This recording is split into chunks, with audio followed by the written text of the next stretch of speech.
Muy buenas noches. Hoy es viernes 19 de febrero de 2021. Son las 19 horas con 1 minuto. Estamos en el Palacio Nacional de México, en la Ciudad de México, en el Salón Tesorería. Y vamos a iniciar la conferencia de prensa diaria sobre COVID-19, la pandemia causada por el coronavirus SARS-CoV-2. Hoy me acompaña y me da mucho gusto la doctora Ana Lucía de la Garza Barroso, quien ha venido ya en otras ocasiones. Ella es directora de Investigación Operativa Epidemiológica, es coordinadora de la Unidad de Inteligencia Epidemiológica de la Dirección General de Epidemiología y también es quien ha estado a lo largo de todo el año de la pandemia al frente del seguimiento de los asuntos internacionales de salud de la Oficina del Reglamento Sanitario Internacional en México, del Centro Nacional de Enlace, que coordina el doctor Alomía, quien es el jefe directo de la doctora, pero ella es la que está muy atenta de esto. Ana Lucía, muchas gracias, Ana. Bienvenida. Vamos entonces a entrar en materia con el informe técnico, con el informe de vacunación, con algunas noticias positivas de las vacunas que están por llegar ya muy pronto y, por supuesto, preguntas y respuestas. Le pido a la doctora de la Garza si empieza, por favor.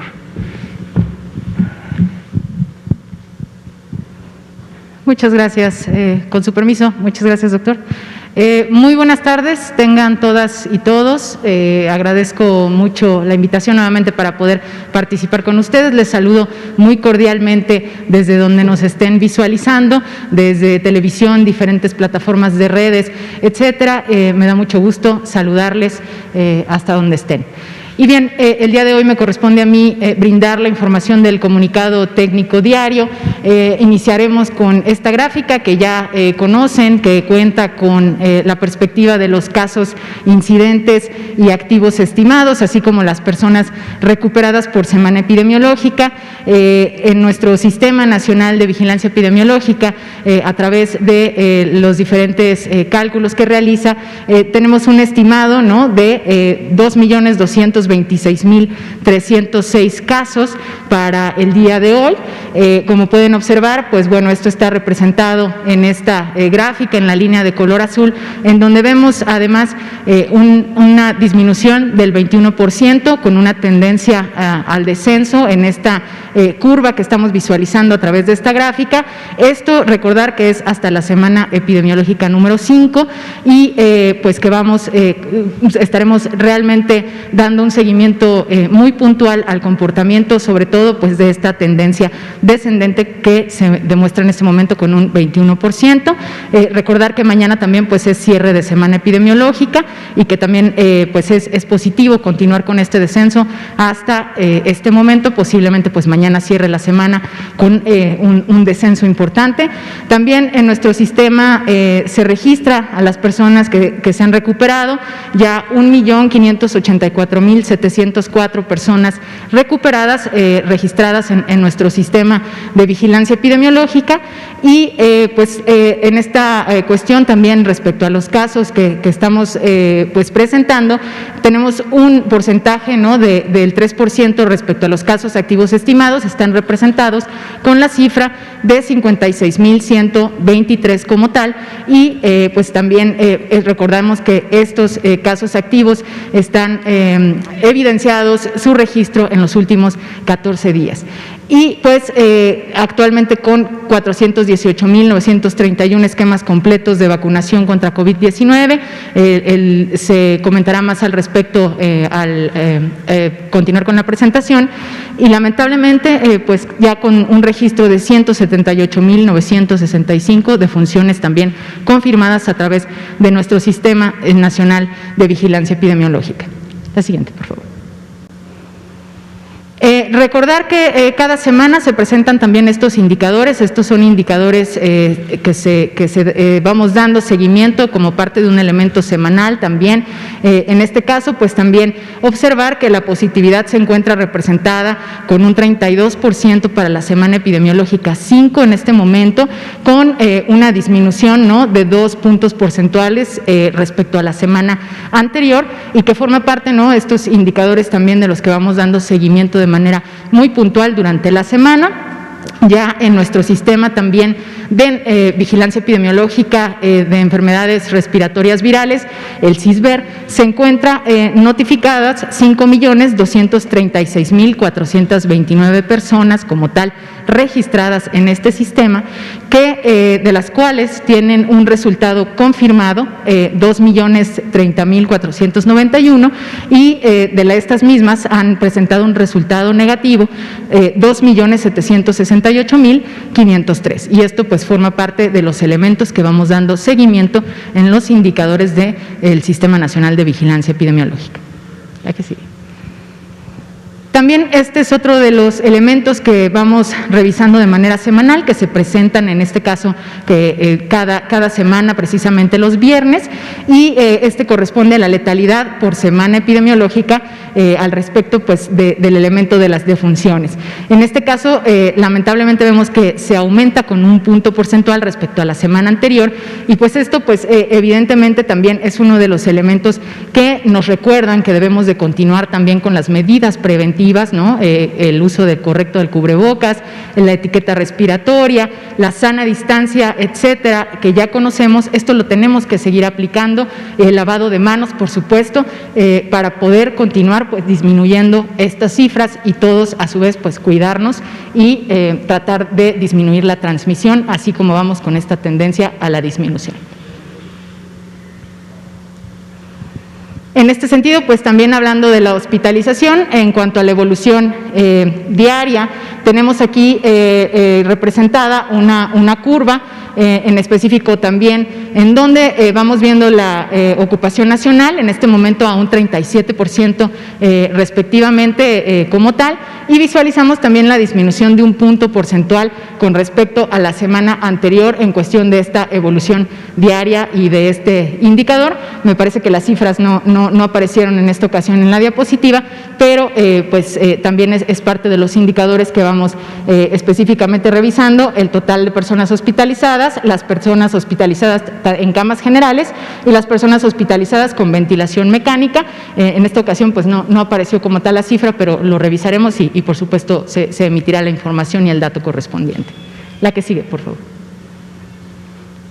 También en el sentido de la disponibilidad de camas para la hospitalización general, recordarán que en este momento pues vemos también desde la perspectiva positiva el elemento de no contar con ninguna entidad federativa que tenga, por supuesto, esta ocupación de más del 70% en nuestros indicadores, y únicamente se cuenta con 4 entidades federativas que en este momento tienen entre 69% y 50% de ocupación. Aquí representadas, ¿no? La Ciudad de México continúa con el 62%, Puebla con 58%, el Estado de México 57% y Morelos 50%. También respecto a la ocupación nacional, en el 36%, como había comentado, pues hay la disminución de un punto porcentual, y 28 de las entidades federativas tienen menos del 50% de ocupación. También de manera positiva, ¿no? Se ve al Estado de Guerrero disminuyendo con una proporción de 43%. Aquí aparecen precisamente los datos de camas totales. Se tiene 31.549 para el día de hoy, y camas disponibles 20.047, así como camas ocupadas 11.502 respecto a los indicadores de camas de hospitalización general que vamos dando seguimiento. Para el tema de la disponibilidad de camas con ventilador, también se detiene en este momento, pues no hay ninguna entidad federativa que tenga el más del 70% de ocupación respecto a las camas con ventilador. También vemos que solamente 3 entidades federativas se encuentran entre el 69 y el 50% de la ocupación, específicamente hablando de la Ciudad de México también con un 64%, el Estado de México con el 50%, y Nuevo León también representado con el 50%.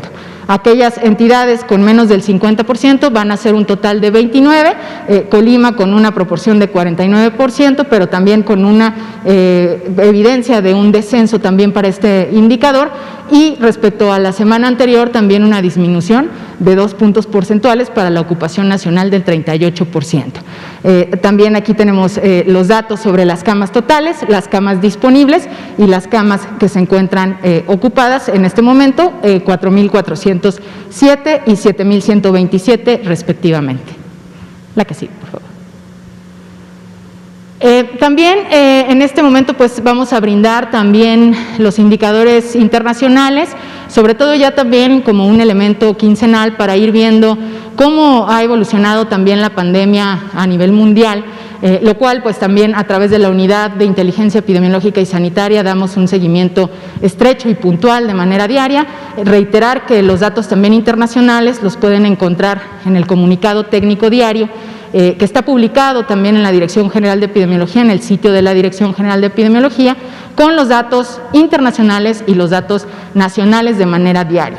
Entonces, esto es parte de lo que vamos dando seguimiento, tanto los casos confirmados totales, como verán, en este caso estamos presentando los casos que se reportan en los últimos 14 días, esto por regiones de la OMS. Estos datos vienen directamente de los reportes de la Organización Mundial de la Salud, que están precisamente en un panel en donde consultamos de manera diaria los mismos y representan pues aquellos reportes de las regiones que maneja la organización en los últimos 14 días. Como verán, pues América continúa siendo la región que en los últimos 14 días ha reportado más casos, esto arriba del 40%, alcanzando un 46% con más de 2 millones de casos reportados en los últimos 14 días.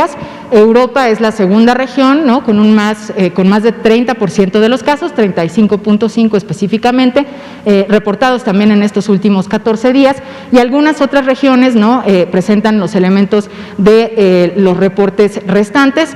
En los últimos 14 días se han reportado 5.043.124 casos a nivel mundial. En todas estas regiones representa, por supuesto, un 5% del reporte total de casos. La que sigue. Este también es otro de los elementos a través de esta curva por fecha de reporte a los cuales vamos dando seguimiento, también dividido por regiones. Observarán que pues en este caso vemos también en la región de América, me voy a acercar un poco más para ver esta curva, ¿no? Por fecha de reporte, cómo va disminuyendo también en la región de América y en la región de Europa esta tendencia de reporte de casos a nivel mundial. Casi estamos por alcanzar la cifra de 110 millones de casos confirmados a nivel mundial. Esto, reitero, pues es con datos de la Organización Mundial de la Salud, pero me parece que en esta gráfica podemos ver de manera más clara también esta tendencia a la disminución de casos en las últimas semanas. De hecho, la Organización Mundial de la Salud emitió, ¿no? en sus conferencias de prensa ya la noticia de que estamos en la quinta semana consecutiva en donde ha habido una disminución de casos alrededor del mundo, y esto lo podemos visualizar en esta representación y también en algunas otras gráficas que veremos más adelante. Por favor. Respecto a las defunciones diarias, es esta misma gráfica con datos de la Organización Mundial de la Salud. Vemos también cómo América continúa siendo la región donde más se reportan defunciones, lamentablemente, seguida de Europa, que está en el color azul, pero también vemos que en las últimas semanas, respectivamente las últimas 5, también ha habido una disminución en cuanto a las defunciones. Más o menos hemos calculado un porcentaje de cambio respecto a la semana anterior del 10% de disminución, y estamos también por alcanzar la cifra casi de 2.500.000 defunciones en el mundo, en este momento 2.424.060, y también pues es importante, reitero, es parte de los elementos que vamos dando seguimiento en la unidad a través de el panorama internacional que vamos visualizando en el día a día. La que sigue. Esta es otra representación de estos mismos elementos para que quede visualmente también un poco más claro cómo la epidemia, la pandemia se ha comportado en las últimas semanas en los diferentes continentes, también con esta disminución importante que vemos en el reporte de casos. Esta gráfica también forma parte de nuestros indicadores que estamos continuamente revisando. Aquí es con datos que vienen recopilados de una fuente de la Universidad de Oxford y con esta información se divide a través de esta fuente que consultamos en América del Norte y América del Sur y en continentes. Reitero, pues los anteriores eran con datos de la Organización Mundial de la Salud por regiones, aquí se maneja por continentes, pero a pesar de esta división y de diferentes clasificaciones, podemos observar también una disminución importante aquí en los continentes del mundo. Vemos sobre todo en América del Norte pues este descenso muy importante, y Europa, recordarán que hace algunos meses pues inclusive estaba arriba, ¿no?, de la región de América en su reporte de casos. Para este momento estas regiones, tanto América como Europa, que siempre han predominado por ser las dos regiones con mayor transmisión, se encuentran en un franco descenso, y pues esto es también una noticia que quisiéramos que perdure y que debemos de continuar también como parte nosotros de América como tal, pues haciendo las medidas preventivas correspondientes para que este descenso permanezca. La que sigue, por favor. En cuestión de defunciones, también se visualiza este mismo comportamiento en estos datos. Para América del Norte, América del Sur, visualizamos que si bien no se ve tan marcada la tendencia al descenso, también es importante mencionar que visualizamos que inicia particularmente también con este detalle. Entonces es parte de lo que vamos visualizando nosotros en la unidad de inteligencia, y en Europa pues también visualizamos que para las defunciones está ocurriendo este mismo comportamiento, y estaremos muy pendientes también ya en países en particulares. Generalmente revisamos las tendencias de los países que tienen el mayor registro, también para ver cómo se van comportando los mismos respecto a la pandemia, y por supuesto también con la cuestión de vacunación. Esto también es importante irlo revisando y ver cómo va todo el comportamiento a nivel mundial. Muchas gracias, sería lo que presentaría esta noche. Gracias, doctora Ana Lucía Barroso, de la Garza Barroso. Vamos a ver la vacunación contra el virus SARS-CoV-2 para prevenir y controlar la epidemia de COVID-19. Nuevamente, Plan Nacional de Vacunación, presentado públicamente el 8 de diciembre. Iniciamos el 24 de diciembre del año 2020, primer país de América Latina en iniciar, entre los 10 primeros países en iniciar 5 etapas claramente definidas. Elemento 1, etapa 1, vacunación de personal de salud que trabaja en las unidades COVID, tanto hospitales como centros de salud, como la atención prehospitalaria, pública y privada. Etapa 2, personas adultas mayores, empezando de arriba hacia abajo en el orden de edad, las personas más longevas, más añosas, y después recorriendo hasta llegar a las de 60 años. Recordar que esto es importantísimo porque el objetivo fundamental del plan es reducir la mortalidad. Si logramos tener una cobertura de 20% de la población nacional en ese sistema, en ese orden, empezando por personas adultas mayores, habremos logrado reducir 80% de la mortalidad. Existen otros 2 ejes de priorización: la existencia de comorbilidades, de enfermedades que contribuyen a un mayor riesgo de complicaciones y de defunciones por COVID, y también un tercer eje de priorización, que son las necesidades del control epidémico. En la manera más obvia es priorizar las regiones, los municipios, los poblados que en un momento dado pudieran tener o bien los mayores impactos de la epidemia, o bien la mayor vulnerabilidad, la mayor susceptibilidad a tener complicaciones y de tenerlas no lograr resolverlo. Y en otro extremo está la oportunidad de utilizar la vacuna como un mecanismo para no solamente proteger a las personas de la infección, sino lograr reactivar la vida pública, los elementos estratégicos de la vida pública. Uno muy importante, el derecho a la educación, y por eso hemos ido organizando el plan de la manera que lo hemos comentado.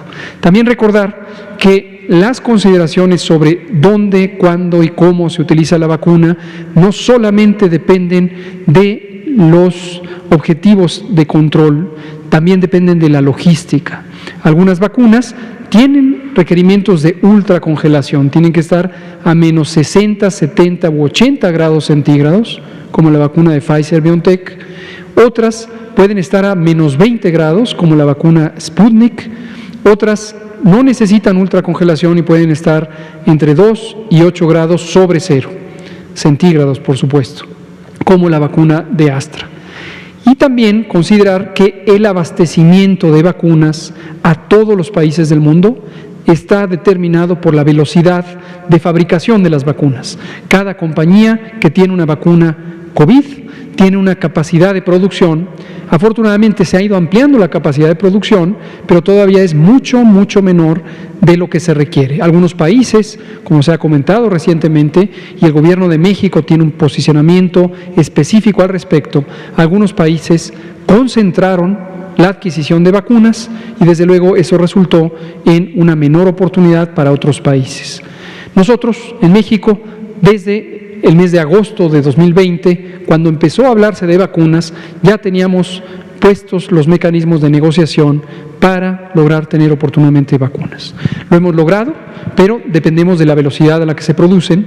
Cuando llegan, se ponen inmediatamente. Como estamos viendo ahora con el más reciente embarque de la vacuna Astra y también el que llegó más recientemente el martes, el nuevo embarque de Pfizer-BioNTech, lo estamos poniendo en aproximadamente una semana o bien 10 días. Esa es la idea general. Vamos a ver cómo estamos hoy. Hoy se aplicaron 167.453 dosis hasta el corte de información de las 16 horas, de las 4 de la tarde. Noten ustedes, como lo hemos venido mencionando, que los números que se registran aquí respecto a días previos, por ejemplo, del 18 de febrero, ayer, aumentó. Esto lo hemos aclarado varias veces. Cuando presentamos la conferencia de prensa, tenemos la información que se registra hasta las 16 horas. Pero siguen operando las unidades de vacunación, se siguen registrando en la plataforma específica las personas vacunadas y entonces a lo largo de la noche aumentan los números y al día siguiente es importante visualizar que aumentaron. Aquí tenemos 167.453. La Ciudad de México ya terminó de aplicar su vacuna y es la que más contribuye a la aplicación porque obviamente es la que tiene la mayor población entre las 3 o 4 entidades federativas con alta población. La siguiente. 1.574.158, más de 1,5 millones de vacunas ya se han puesto. Noten ustedes esta gráfica de tendencias, recordar cómo se interpretan las gráficas. Aquí lo que se ve es las fechas. Empezamos en 24 de diciembre de 2020, termina en la fecha de hoy precisamente, y aquí están los números de vacunas, 200.000, 400.000, 600.000, 1 millón, etcétera. Cuanto más arriba está la gráfica, esta línea, quiere decir un número mayor. Tuvimos una fase de calibración con pocas dosis de vacunas durante diciembre y expandimos ya después a mayor velocidad. Esta zona fue de segundas dosis a la misma velocidad que las primeras y posteriormente una amplia aplicación a esta velocidad. La siguiente, por favor. Por entidad federativa y el conjunto del país tenemos ya 58%, más de la mitad del paquete de 870.000 dosis de la vacuna AstraZeneca comprada al Instituto Serológico de la India, ya utilizada, ya aplicada. Y aquí se ve cómo se va distribuyendo por entidades federativas, hay importante variabilidad, pero en general hay un gran progreso en todas ellas. La siguiente. Podemos ver los 3 grupos poblacionales de aplicación. Estas son personal de salud de primera línea. Definimos primera línea, es un término técnico que habla de la cercanía que tienen las personas al virus COVID en la medida en que atienden específicamente en las unidades COVID. 418.931 personas trabajadoras de la salud ya tienen un esquema completo de protección con la vacuna Pfizer-BioNTech. Esto representa 2/3 partes, 66% del personal de salud ya vacunado tiene doble dosis.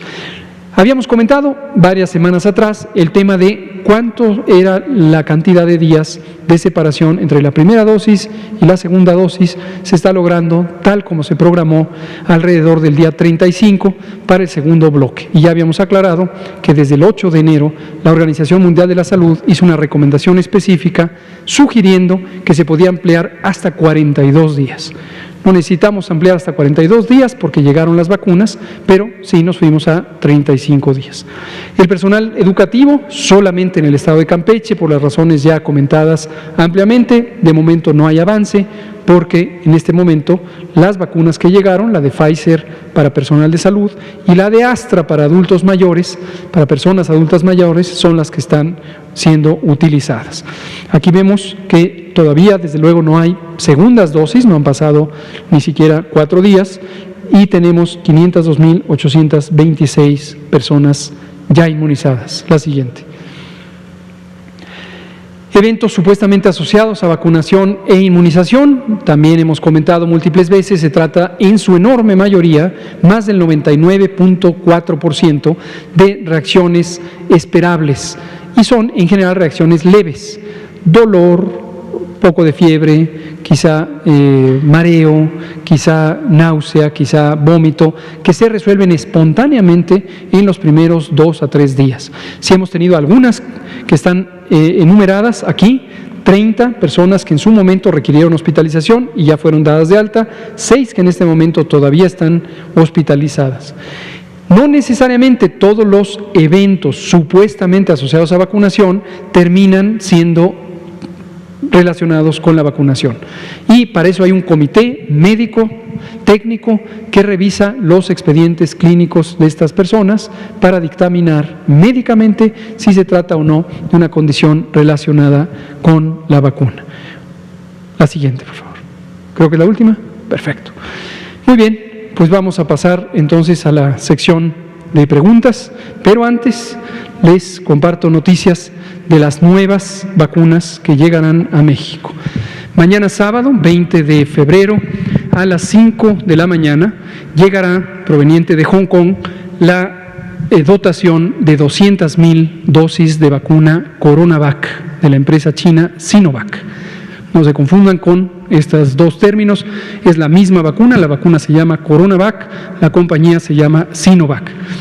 Y se han comprado a esta compañía una cantidad importante, 10 millones de dosis de vacuna que se utilizarán en 5 millones de personas. Es un esquema de doble dosis. Ahora llegarán 200,000, el 28 de febrero 800,000, para tener el primer embarque durante febrero de 1 millón. En marzo tendremos 3 millones, en abril 3 millones, en mayo 3 millones de la vacuna china CoronaVac de la compañía Sinovac. El próximo lunes, 22 de febrero, tendremos también una adquisición que es muy alentadora, la vacuna rusa Sputnik. Sputnik V es la vacuna desarrollada por el Instituto o Centro Gamaleya de Epidemiología y Microbiología, una muy prestigiada institución académica y científica del gobierno ruso, y esta vacuna finalmente llegará el lunes 22 de febrero a las 11 de la noche, a las 23 horas. Llegará proveniente de Moscú en un vuelo de DHL y arribará al aeropuerto de la Ciudad de México. Estas dos vacunas que tendremos próximamente, como mencionábamos ayer, serán administradas principalmente en regiones de alta marginación, regiones densamente pobladas, urbanas en ciudades, y poblaciones que tienen altos impactos, particularmente alta mortalidad, que han tenido a lo largo de la epidemia alta mortalidad y continúan teniendo alta mortalidad. Estamos por definir exactamente cuáles, pero será en el Valle de México. Se utilizarán ambas vacunas en el Valle de México para personas adultas mayores. Es decir, es exactamente el esquema general, protección a personas adultas mayores, pero se destinarán a los municipios de más alto impacto de la epidemia. Son los de más alto impacto en el país y están entre 2 demarcaciones territoriales de la Ciudad de México y un municipio conurbado de alta población. Mañana probablemente ya tendremos la definición específica de cómo la distribuimos. Lo más probable es que sea todo el bloque de CoronaVac a un lugar, todo el bloque de Sputnik a otro lugar. Una de las consideraciones importantes, como comentaba, para la vacuna Sputnik es que esta debe estar preservada a menos 20 grados centígrados, entre menos 20 y menos 18. Y en su momento puede ser utilizada, pero el tiempo de utilización es corto, es considerablemente corto. Entonces, también por esa razón es muy conveniente que sea utilizada en la ciudad donde la pondremos. Y de Sputnik, recordar que se acordó la compra de 24 millones de dosis correspondientes a 12 millones de personas. También es un esquema de doble dosis, la eficacia es de 92% y tiene 2 vacunas que no son intercambiables. La primera y la segunda dosis son diferentes, la composición química de Sputnik V es diferente entre la primera y la segunda dosis y no se pueden intercambiar con otras vacunas o utilizar la misma en ambas aplicaciones. El costo de la vacuna Sputnik V es público, este sí lo podemos decir sin problema alguno, así como el de AstraZeneca, que son $4, este fue el precio establecido por la compañía británica Astra, pero el de Sputnik fue establecido en $9.95 por dosis. Y este es público, es universal para todos los países que han adquirido esta vacuna y así la estaremos pagando de acuerdo a los envíos que se vayan haciendo y como quedó establecido en el contrato. Muy bien, pues vamos a abrir a preguntas y comentarios. Juan Hernández, periódico Basta, Grupo Cantón. Gracias, Liliana Noble. Muy buenas noches, Juan Hernández del periódico Basta del Grupo Cantón. Hoy en la mañana la jefa de gobierno, Claudia Sheinbaum, informó precisamente de que se terminó de vacunar precisamente a la población adulta mayor, pero en el caso de Coajimalpa quedaron allí algunos adultos mayores sin poderse vacunar. ¿A qué se debió precisamente esta situación? No sé si les hayan dado un informe sobre esta situación. Obviamente la jefa de gobierno ya tomó cartas en el asunto, tomó los nombres de estas personas, porque en las crónicas periodísticas estuvimos checando de que muchos adultos mayores, el día de hoy, a pesar de que había carteles de que se había terminado la vacuna, llegaron a formarse a las 3 de la mañana. ¿Ahí qué fue lo que ocurrió? Específicamente en ese módulo en donde se dio esta situación. ¿Y cómo se va a resolver? Gracias. Cómo no, con mucho gusto, qué bueno que lo menciona Juan. La distribución de las vacunas, estos embarques y los que seguirán después, en algún momento las de Astra, las seguiremos utilizando en personas adultas mayores, las de Pfizer las seguiremos utilizando ya no en personal de salud porque habremos terminado la meta de vacunación y nos pasaremos a utilizar la de Pfizer también para personas adultas mayores. Estarán llegando embarques de dotación de cantidad definida, ayer leí exactamente los números, por lo menos de aquí hasta el final de marzo, y cuando llegan los embarques nos interesa cubrir a todo el país simultáneamente. Hemos destacado que las 32 entidades federativas tienen idéntica prioridad y esto es muy importante porque al principio había una confusión, no sé si voluntaria o involuntaria, de que algunas entidades federativas podrían tener mayor dotación que otras. Esto se hace de una manera muy precisa con los datos del Censo Nacional de Población y Vivienda sobre cuántas personas adultas mayores viven en cada entidad federativa. Entonces, la suma son cerca de 15 millones de personas mayores de 60 y más años, un poco más de hecho de 15 millones en todo el país, y la parte proporcional, el porcentaje con que contribuye a esta subpoblación de 60 y más años de edad, cada entidad federativa es la que determina cuántas vacunas le corresponden. Pero en cada embarque no hay todas las vacunas que se necesitarán poner. Esto se va a ir logrando en varios embarques. En este primer embarque nos interesó tratar de cubrir por completo un municipio, una demarcación territorial de la Ciudad de México. Pero obviamente las poblaciones tienen tamaños diversos que no tienen ninguna posibilidad de modificarse, son características de la localidad.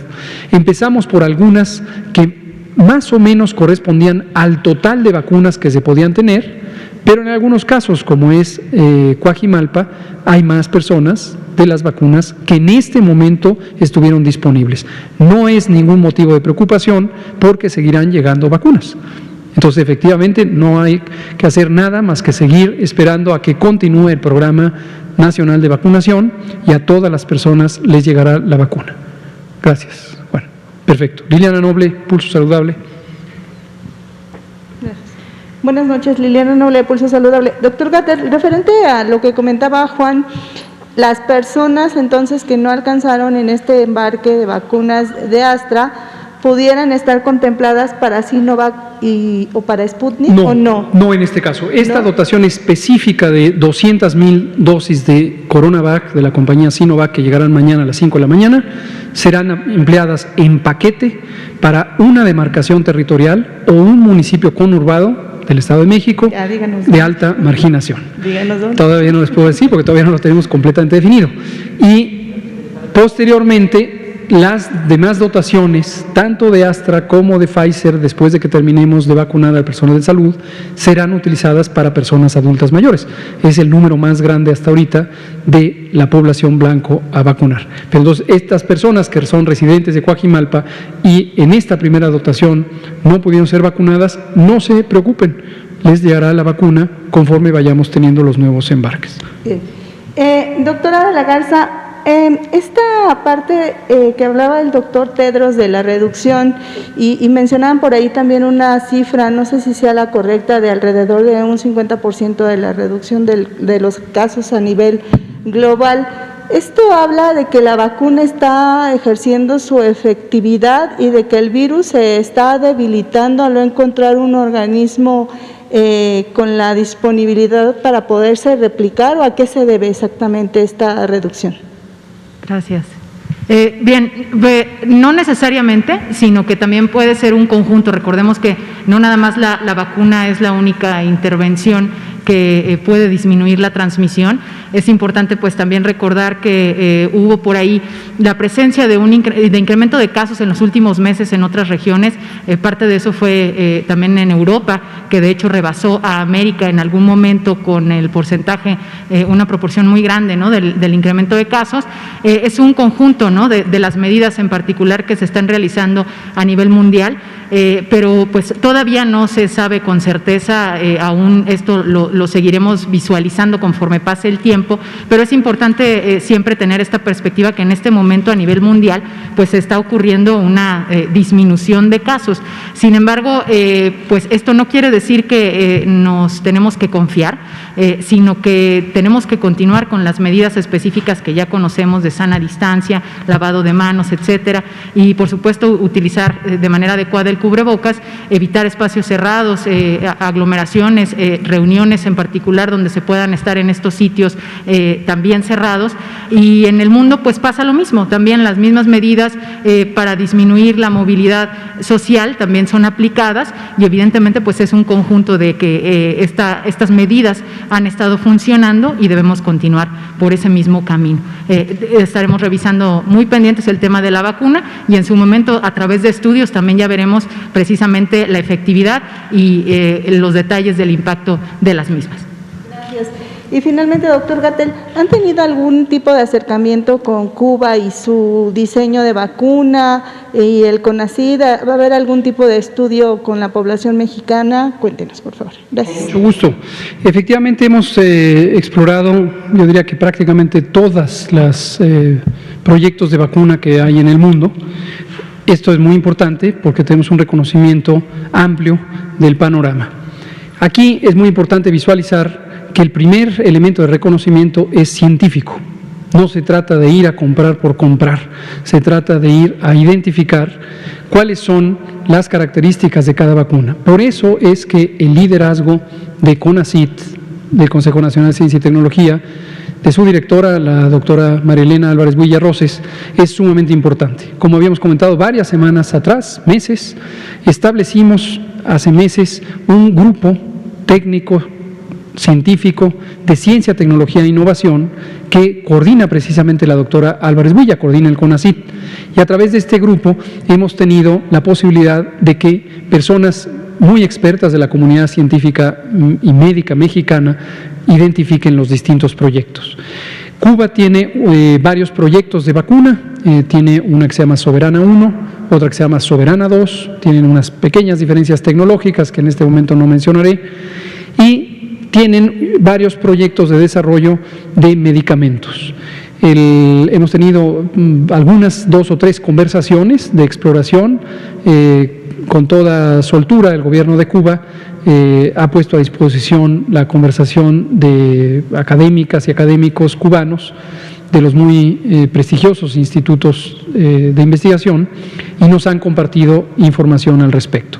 Todavía están lejos o más o menos lejos con respecto a tener ya el producto terminado, si consideramos la necesidad de compra ahorita. Si consideramos el desarrollo o la velocidad de desarrollo comparada con otras compañías, Moderna, Novavax, CureVac, Johnson & Johnson, van más o menos a la misma velocidad y la probabilidad de que tengan el producto terminado en los siguientes meses del verano temprano es muy alta. Y estaremos en conversaciones al respecto. Para la vacuna Soberana 2, Cuba tiene planeado hacer un estudio de 120,000 personas y tiene contemplado iniciar en el mes de febrero. Y hemos comentado sobre la potencial capacidad de México de participar en el ensayo clínico con alguno de los subcomponentes del diseño o bien con una de las proporciones de personas a ser estudiadas y estaremos definiendo esto en las siguientes semanas. Gracias. Vámonos de este lado, Arturo Contreras, Miguel. Muchas gracias, buenas noches, Luis Lozano de la revista Forbes. Preguntarles sobre si este municipio y esta alcaldía serían contiguas, tendrían frontera, eso no importa en la selección. También si este modelo de escoger zonas conurbadas se va a estar repitiendo como una especie de piloto mientras van llegando las vacunas en todo el país.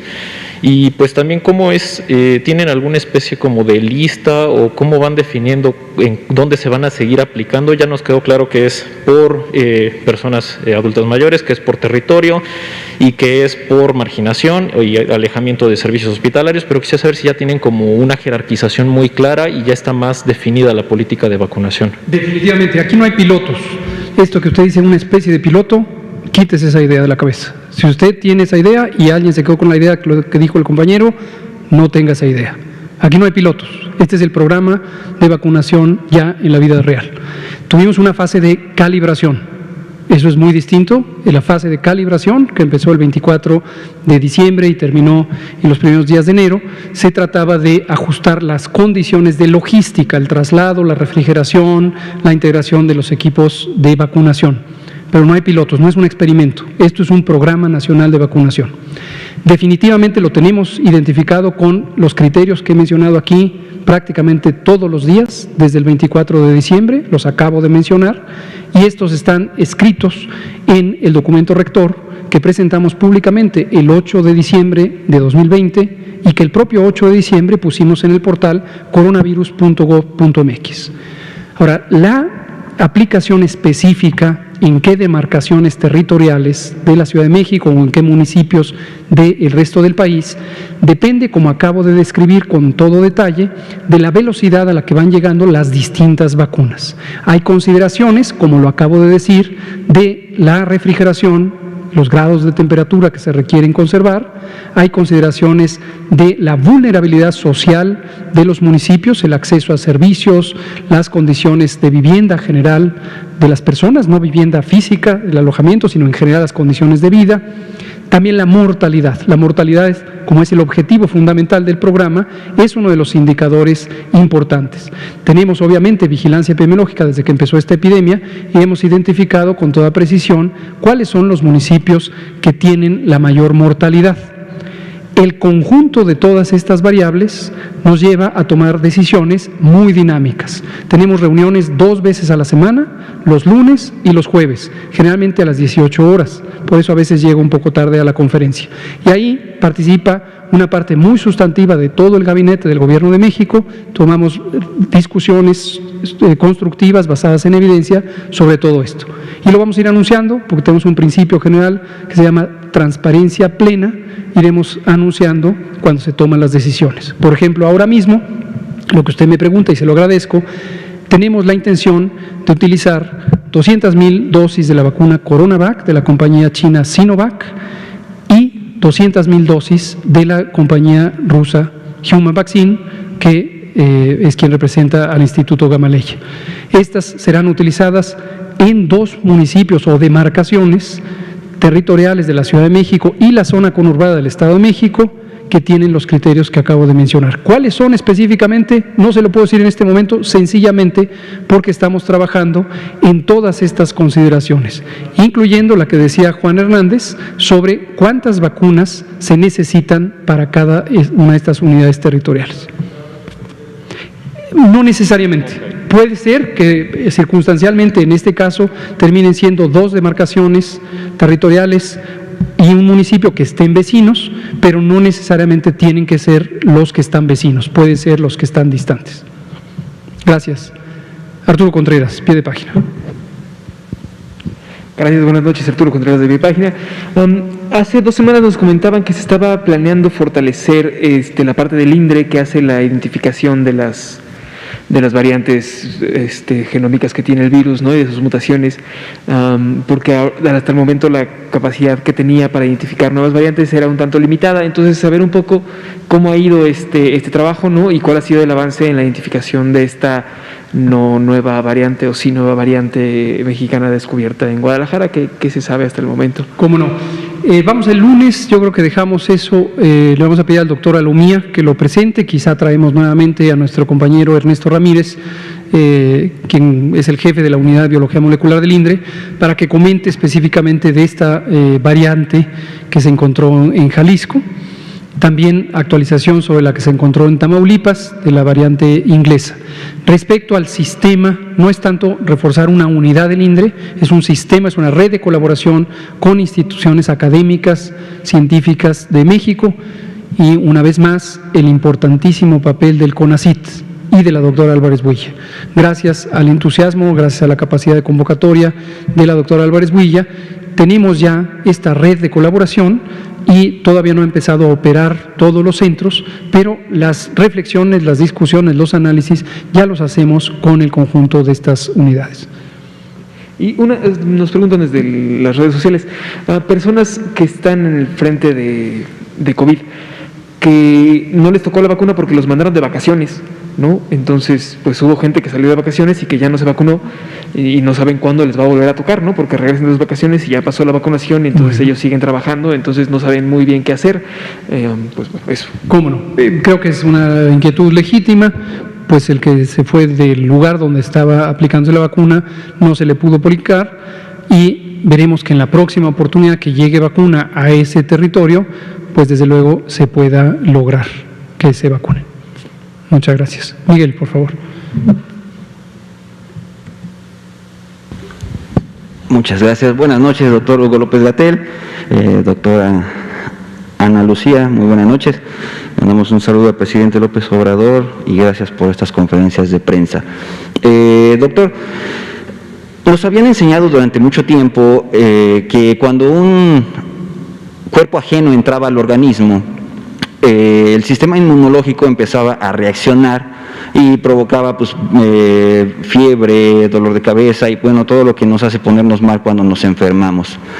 En este caso, por ejemplo, que llega la vacuna y bueno, ya nos han explicado en otras ocasiones que no genera inmunidad inmediatamente, se requiere hasta después de 22 días que empiece a generar inmunidad y luego una segunda dosis para las vacunas que lo requieren así, pues es necesario para que el cuerpo humano empiece a generar inmunidad. Pero en este caso, por ejemplo, cuando se vacuna a la persona y llega a presentar ciertos síntomas como fiebre o empieza a presentar cierto ESAVI,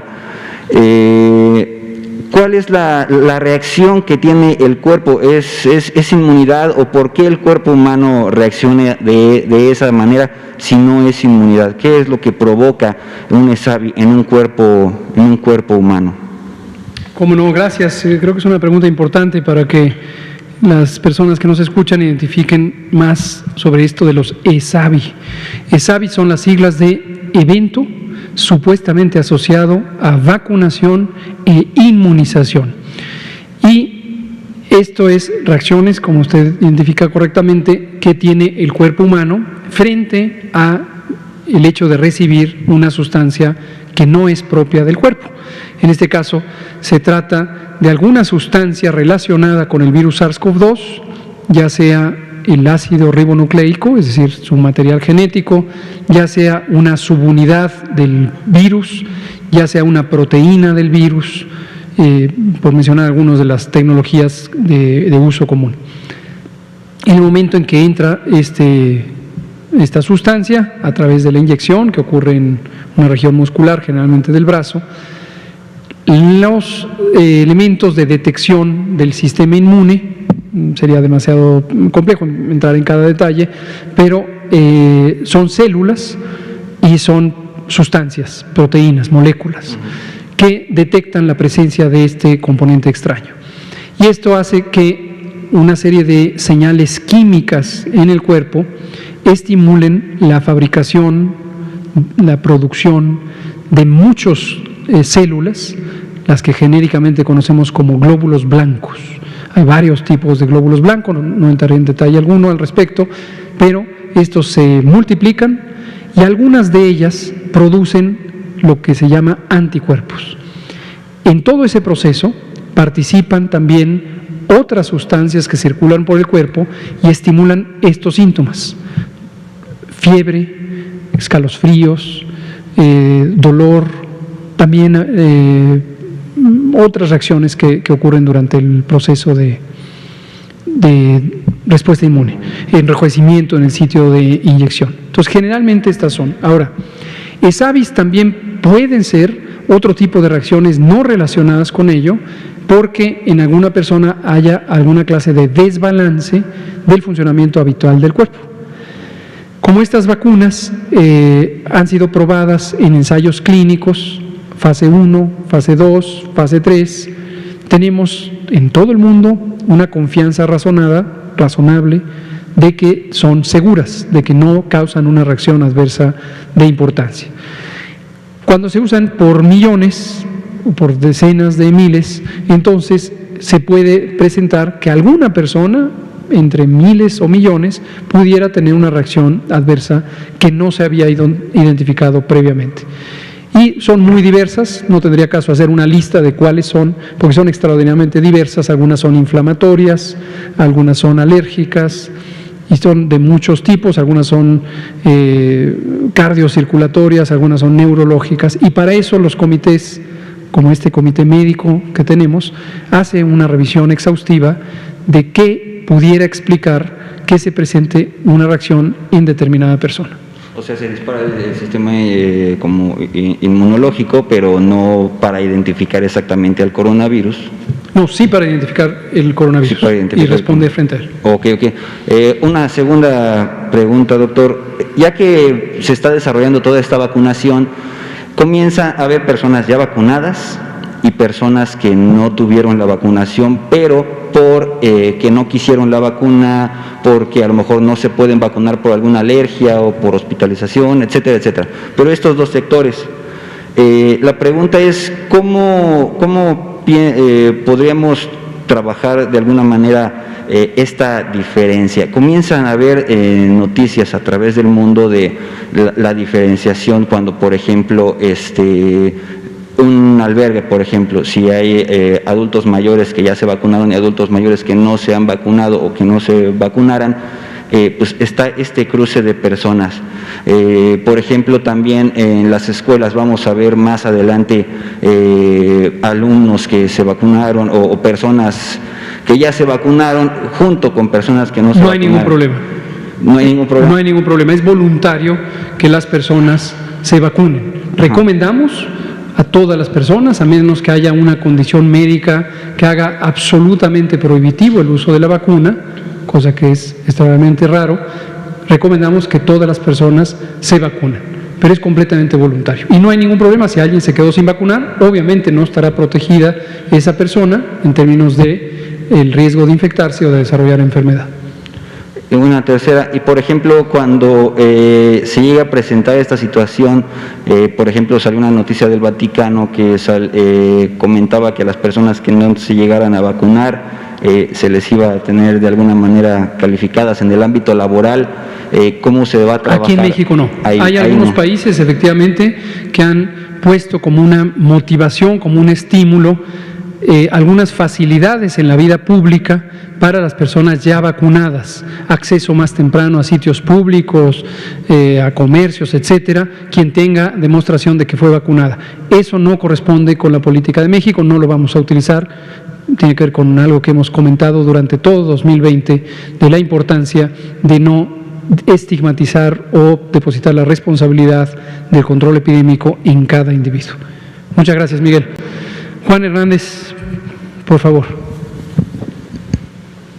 Perdón, pero ahorita que estoy revisando redes, me está llamando la atención que están haciendo una invitación, escuelas particulares, a una conferencia de prensa para abrir, para la reapertura de las escuelas particulares, y también ya habían señalado en algunos lugares que ya están haciendo estas reuniones. ¿Es pertinente que se abra en estas fechas las escuelas particulares, o bueno, las escuelas? Pues ahora sí que consideré urgente hacer esta pregunta. Gracias. Muchas gracias. No conozco desde luego esta noticia, le agradezco que la ventile aquí en este momento.